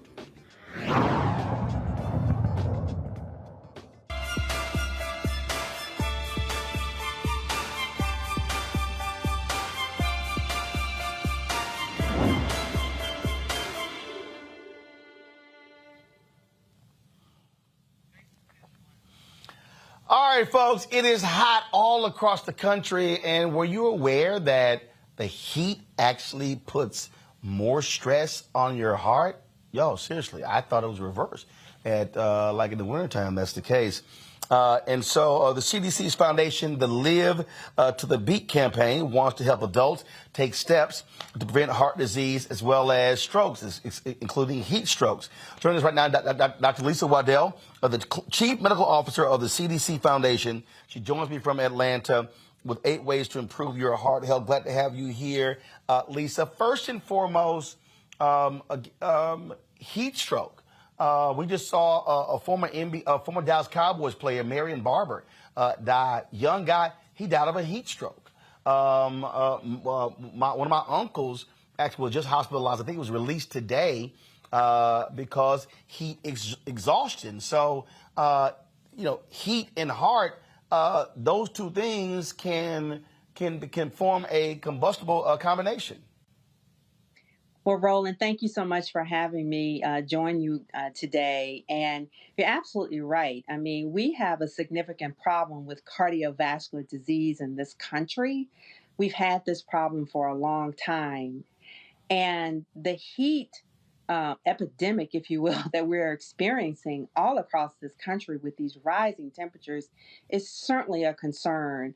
Whenever you have these really high temperatures, it puts a stress on the heart. The heart is having to beat faster in order to cool our bodies. And so it's really important that whether you have a history of heart disease or not, that you are taking those efforts to keep yourself cool so that you don't experience heat exhaustion where you are at risk of then subsequently going on and having a heat stroke where your body temperature gets so high, you stop perspiring, you can get disoriented, and then you can subsequently, unfortunately, you can die if that is not taken care of right away. Well, that is, again, it is, you don't think about it because we will see these stories where they tell people to be very careful when they're shoveling snow because of the risk of heart attacks when that happens. But you don't necessarily think about that when you talk about the heat. That's right. I mean, with cardiovascular disease, your heart is weakened, if you will, right? And so so any sort of stress and strain, whether it's the shoveling of the snow during the cold, or whether it's the stress of your body trying to cool itself down when it's really hot, those are stressors on a heart that is not as strong. When you've got heart disease or cardiovascular disease, oftentimes your blood vessels may be narrowed. People have other risk factors such as diabetes, and so your blood vessels aren't as elastic. Again, they're narrowed. You may have high cholesterol, and so you've got plaque. And so you may have some evidence of because of the blood pressure having been high, your heart just isn't able to sort of pump as well. And so all of that leads to a weakened heart that isn't able to respond as well, with heat or cold for that matter. And so that's why it's really important that we understand that we have a significant problem with heart disease in this country. And while we were having some steady decline, What's happened now is over the last several years, that rate of decline of cardiovascular deaths has slowed down. And in fact, we're starting to see cardiovascular deaths or deaths from heart disease go up in a younger population between the ages of 25 and 64. And that's why we want to focus on what are some of those things that you can do to prevent that. Questions from my panel. Mr. Hot Yoga himself, Makongo, you're up.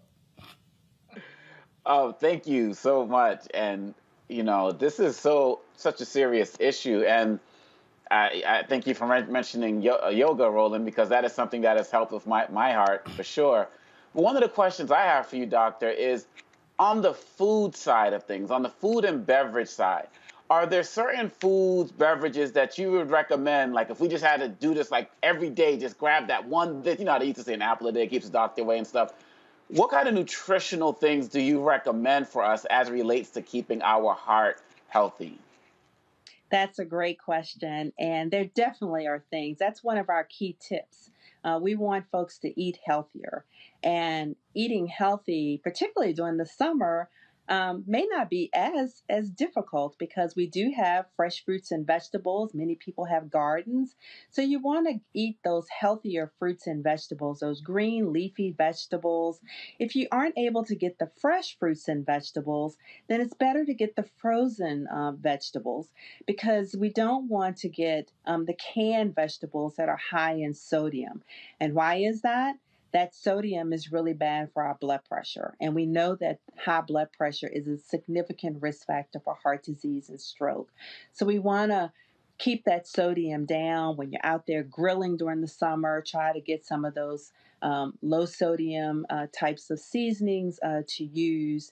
And then the other is we want to avoid things that are high in saturated fat. So you want to eat your healthier. You want to avoid the margarine. You want to avoid the butter. And instead use some healthier olive oil.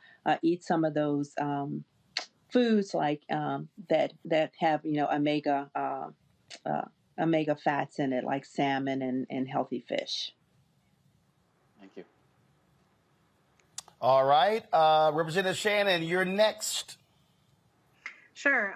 So I'd like to ask you about the correlation with COVID and also some heart problems that we're seeing, particularly with Black folks. You mentioned that heart disease has been on the rise, and I know we were seeing articles last year that after folks had COVID, Black folks were predisposed or were having a higher incident of strokes and just things related to heart issues. Do you have any information just around what folks can do if they've recovered from COVID? What they should be looking out for to just combat any of that? I'm so glad you asked that because we had a problem before COVID. We certainly had a problem during COVID, and we have a problem ongoing after COVID. And part of the issue is that during COVID, many persons changed some of their activities. You know, if people were physically active, some of that actually was lessened. People were not comfortable, obviously, for exercising inside. More people picked up weight and gained weight during COVID. And then people deferred going to the doctor for their wellness visits and getting their heart checks. Some people were having signs and symptoms of perhaps a heart attack and feared going into the hospital because of COVID. So we did see heart attacks and strokes go up during the pandemic. And so it's really important to reverse that course. And part of reversing that course is to make sure that we are getting back to our physical activity, making the healthier food choices, making sure that we've reconnected with our healthcare provider, making sure that we're taking our blood pressure medicines and any medication or other things to lower cholesterol. But yes, we definitely had challenges during COVID. And it's important to remember that over half of all Blacks, both male and female, have some form of heart disease. So many of us are very likely to be experiencing some form of heart disease. And actually, the high blood pressure rates in the African American community here in the United States are some of the highest in the world. So it's really important to have that connection with our healthcare provider in order to help us manage this condition. See, Julian, that's why I believe in cussing folk out to keep your blood pressure low. All right. Well, I'm gonna have a heart attack. Well, I will never actually, have a heart we want to attack if the reduce weight that of the stress, book right? Hold on, Julian. Lisa, go ahead. Lisa, go ahead. No, it's like, no, we don't want to cuss people out. We want to actually reduce that stress, right? Because that stress. Oh, no, that reduce stress. Oh, that Lisa, I cuss folk out. I am absolutely stress-free. Well, whatever mechanism you use safely to reduce your stress is good, because stress is sort of that constant wear and tear on our blood vessels and on our heart. It's sort of like having your foot on that gas pedal constantly, and you get this inflammatory response, and that's just not good. And again, couple that with many of the risk factors that often we have in our community. Stress is not good, and so finding something to help you relieve the stress is another one of those healthy tips that we have around with the Live to the Beat campaign. And part of that reducing that stress is also making sure we get some rest. We often do not get enough sleep, and sleep is necessary for us to be able to restore our bodies and to rejuvenate and to make sure that our blood pressure is able to get sort of controlled and settle down in the evenings. And so rest is really important to reduce stress also. Well, I got somebody who they'll follow us on the show. They always in the chat room saying, Roland, you cuss too much. He be sending me emails. Yeah, I see your emails, Kim, but I'm telling you right now, I don't hold nothing in. I ain't walking around with nothing. And so I'm just letting you know, just look, cuss them out, move on. Julian, go ahead. There you go. Cuss them out, move on. Just cuss them out. But sister, Black women, our awareness about breast cancer has increased, and we know that the incidence of breast cancer, we experience it differently, younger, et cetera. But what about heart disease? There are people who talk about women and heart disease, and it's something that we don't have as much awareness of as we do of, let's say, breast cancer. So talk to me about Black women and heart disease, and also what should we notice? You've given us lots of tips, but are particular things that Black women should be paying attention to in terms of heart disease? Great question, because often Black women may not recognize that we may be experiencing some form of heart disease. Often in women, the symptoms aren't some of the classic symptoms of feeling like an elephant is sitting on your chest with sudden shortness of breath and pain radiating down your arm or up into your jaw. Sometimes it's just, I'm just not feeling quite right. You may have a little bit of discomfort. You may feel more fatigue. But I think the thing we always tell women, and particularly Black women, is that we know our bodies. And if something is just not feeling right, then no one's going to generally know that better than you. And therefore, it's important to just express that and be firm about that something is just not right in order for you to get that EKG done or some of the blood work done. But certainly cardiovascular disease, again, is the leading cause of death and certainly is a significant cause of death for Black men and Black women, and therefore is something that we definitely need to pay attention to. And again, the things that we can do, what all of us can do, are again, just know your body, know yourself, pay attention to those small things, but also manage our blood pressure, manage our blood sugar. If you have diabetes, it's important to have that under control, lower your cholesterol. And then also, I think the physical activity is really important. And part of one of the tips in terms of Live to the Beat is that it doesn't have to be that you have to go out and exercise for an hour in a gym. But the small things, it could be 5 minutes a day, 10 minutes a day. Do what you can, and you will gradually build.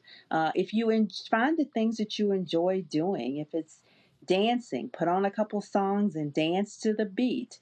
Do a few knee lifts at the countertop. Do some counter push-ups. Keep some light weights near your desk and lift a few weights, just some arm weights each day. But doing some of those small things will eventually build up, and that can make a big difference. And then I haven't mentioned smoking, but that is a significant risk factor. And so anyone that is smoking simply just needs to quit. Oh, I agree with that. I'm allergic to smoke. I'm with you there 100%. Doc, where can people go to get more information if they're looking for stuff online? Well, if you want more information, I strongly encourage you to go to livetothebeat.org. That's LIVETOTHEBEAT. Livetothebeat.org.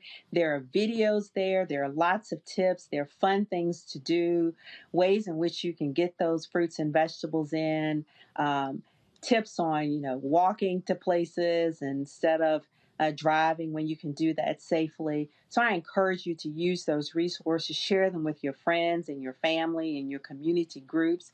And then if you just want to know more about the CDC Foundation and what we do, you can certainly go to the cdcfoundation.org. But this is the time, my friends. This is summertime. The heat is nasty right now all across this country. And I can't encourage us all enough to stay cool, watch out for your neighbors, use those cooling stations. It's 5 Far o'clock. too many people are dying from heat stroke and heart disease. All right, then. Well, look, I appreciate Dr. Waddell. Thank you so very much. And look forward to having you back again. Thank you so much. All right. Let me also thank my panelists, Representative Shannon. Thanks a lot. Makongo, I appreciate it. Julian, I appreciate it as well. Look forward to having y'all back. Thank you so very much, folks. That is it for us, folks. Again, we are here in New York City. Tomorrow morning, we get a schedule 10 a.m. Groundbreaking from 10:30 to 11:45, if I'm correct. Groundbreaking in the Jackie Robinson Museum. We will be live. For that ribbon cutting ceremony. And then we're going to be set up inside of the museum doing more interviews. And then they have the opening party with live entertainment. Ray Chu is over that. We will be broadcasting that as well. So we look forward to that. And so we'll be live here from New York City. That's taking place on tomorrow. Now on Wednesday, there's the block party from 10 a.m. to give me Wednesday, y'all. Give me Wednesday. That's Tuesday. Thank you. Block party is 10 to 3 p.m. On Wednesday. And then there's a screening of the After Jackie film. There's a celebrity talk back. And so we will have a celebrity talk back live right here on Roland Martin Unfiltered. And then there's the Gala Dance Party. Folks, this is a perfect example of why Black-owned media is so important. When you hear me talking about this here, when you hear me imploring you to support us, to ignore the haters, that's why it matters. That's why it's important for you to share our YouTube videos, because we generate revenue. When our YouTube videos go up, when we hit 4, 5, 6, 7 million, I'll tell you right now, we can earn anywhere from $70,000 to $100,000 that month. That's why that's important. Those resources gives us the opportunity to travel this country, to cover more stores, to do more things. Yesterday, we were in New Jersey. My man, Wendell Haskins, who's a Hampton graduate, had his original T Golf Classic. He's been honoring African Americans in golf for more than 20 years. We live streamed the award ceremony where they honored Alonzo Mourning. We'll have the video, hopefully tomorrow, showing you sights and sounds of the golf tournament. Again, y'all, there's no other media out there. There's no other Black-owned media out there. And so what our goal is to give you all kind of facets of Black America. Those who play golf, folks who are doing community work, what's happening with the Jackie Robinson Foundation. So your support matters. So first and foremost, by you downloading our Black Star Network app, by you telling a friend, nearly 2,000 folks watching on YouTube and Facebook right now. Imagine if each one of y'all told 2 people. That's right. We can easily add for 6,000 new subs right there. So the Black Star Network app, Apple phone, Android phone, Apple TV, Android TV, Roku, Amazon Fire TV, Xbox One, Samsung Smart TV. And when you join our Bring the Funk fan club, again, our goal is to get 20,000 people on an annual basis, contribute $50 each. That's $4.19 a month, 13 cents a day. I can tell you that as a value, we don't charge a subscription fee because I don't believe that a lot of our people, they can't afford to pay $4.99 a month. And there are people who have given us $1, $5, $10, $20, $25. We appreciate every dollar. If you can afford to give more, that'd be absolutely great. And so please support us. Right there, you want to send a check or money order, go to P.O. Box 57196, Washington, D.C. 20037-0196. The Cash App is $RM Unfiltered. PayPal is R Martin Unfiltered. Venmo is RM Unfiltered. Zelle is Roland at RolandSMartin.com. Folks, thank you so very much. Hope you enjoyed my interview with Spike Lee. Look for the replay with Nicole as well, one of the Jackie Robinson scholars who's now the CEO of Los Angeles Dodgers Foundation. And so we look forward to seeing you tomorrow from New York City here at the Jackie Robinson Foundation and the grand opening of the Jackie Robinson Museum 75 years after he broke the Major League Baseball, white Major League Baseball color barrier. They kept black folks out. Jackie was the first, certainly was not the last. Thanks a bunch. See you tomorrow. Holla!